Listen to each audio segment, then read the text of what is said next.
জানুয়ারি ফেব্রুয়ারিকে কেন্দ্র করে আওয়ামী লীগ বাংলাদেশকে বেকায়দায় ফেলার জন্য বড় ধরনের একটি ছক কষেছে, বড় ধরনের একটি মিশন বাস্তবায়নে তারা অলরেডি কাজ শুরু করেছে, যার আলামত ইতিমধ্যেই দেখতে পাচ্ছেন। সারা বাংলাদেশে গুপ্ত হত্যা শুরু হয়েছে, যেখানে সেখানে আমাদের সমন্বয় ভাইদের হত্যা করা হচ্ছে। আর এই উপদেষ্টারা, এই ব্যক্ত দল, এরা বলতে চাই আমরা আগে সংস্কার নিয়ে ব্যস্ত, দেশ জাহান্নামে যাক, দেশ গোল্লায় যাক।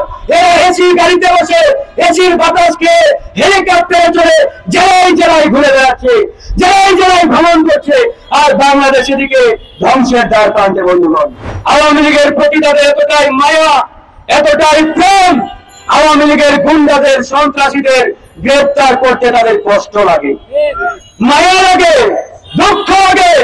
এই জন্যই তো সেই কুখ্যাত সন্ত্রাসী ভোটচোর ওবায়দুল কাদের 3 মাস বাংলাদেশের ভিতরে আত্মগোপনে ছিল, কিন্তু এই পুলিশ বাহিনী তাকে খুঁজে পায় নাই।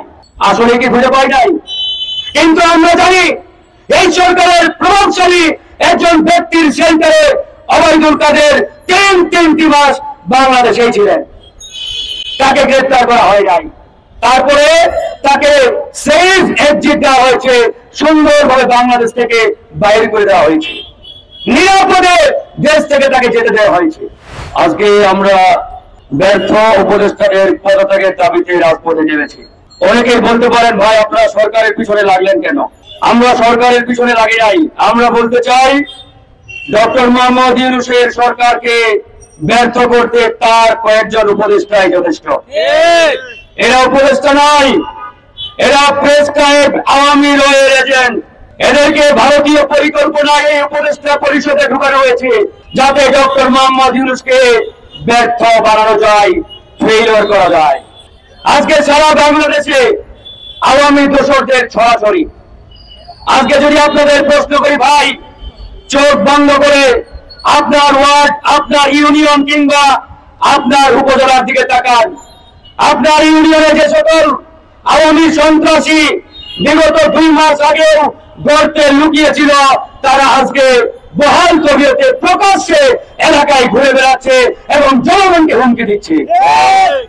এই যে তারা জনগণকে হুমকি দেওয়ার সাহস, হিম্মত পাচ্ছে, এই সাহস এবং হিম্মত পাওয়ার পিছনে এই সরকারই দায়ী। কারণ এই সরকার উদার, অনেক দরদি, আর এতটাই দরদ, আওয়ামী লীগের প্রতি তাদের এতটাই মায়া, এতটাই প্রেম, আওয়ামী লীগের গুন্ডাদের, সন্ত্রাসীদের গ্রেফতার করতে তাদের কষ্ট লাগে, মায়া লাগে, দুঃখ লাগে। এই জন্যই তো সেই কুখ্যাত সন্ত্রাসী ভোটচোর ওবায়দুল কাদের 3 মাস বাংলাদেশের ভিতরে আত্মগোপনে ছিল, কিন্তু এই পুলিশ বাহিনী তাকে খুঁজে পায় নাই। আসলে কি খুঁজে পায় নাই? কিন্তু আমরা জানি এই সরকারের প্রভাবশালী একজন ব্যক্তির সেন্টারে ওবায়দুল কাদের 3 মাস বাংলাদেশেই ছিলেন, তাকে গ্রেফতার করা হয় নাই। তারপরে তাকে সেফ এক্সিট দেওয়া হয়েছে, সুন্দরভাবে বাংলাদেশ থেকে বাইরে করে দেওয়া হয়েছে, নিরাপদে দেশ থেকে তাকে যেতে দেওয়া হয়েছে। এরকম প্রত্যেকটা জায়গায় অসংখ্যবার বলেছি, জানুয়ারি ফেব্রুয়ারিকে কেন্দ্র করে আওয়ামী লীগ বাংলাদেশকে বেকায়দায় ফেলার জন্য বড় ধরনের একটি ছক কষেছে, বড় ধরনের একটি মিশন বাস্তবায়নে তারা অলরেডি কাজ শুরু করেছে, যার আলামত ইতিমধ্যেই দেখতে পাচ্ছেন। সারা বাংলাদেশে গুপ্ত হত্যা শুরু হয়েছে, যেখানে সেখানে আমাদের সমন্বয় ভাইদের হত্যা করা হচ্ছে। গতদিন মেঘনা নদীতে একটি জাহাজে 7 জন মানুষকে হত্যা করা হয়েছে। অনেকেই বলে, ভাই এটা তো স্বাভাবিক ঘটনা, এটা কোনো পরিকল্পিত ঘটনা নয়। আমি বলতে চাই, এটি অ্যাবসলিউটলি পরিকল্পিত ঘটনা।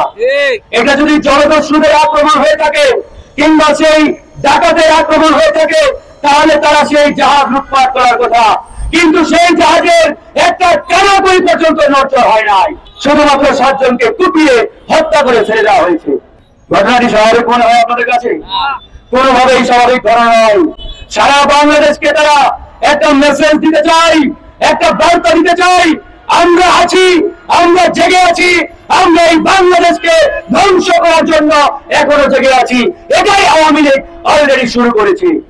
আর এই উপদেষ্টা, এই ব্যর্থ দল, এরা বলতে চাই আমরা আগে সংস্কার নিয়ে ব্যস্ত, দেশ জাহান্নামে যাক, দেশ গোল্লাই যাক।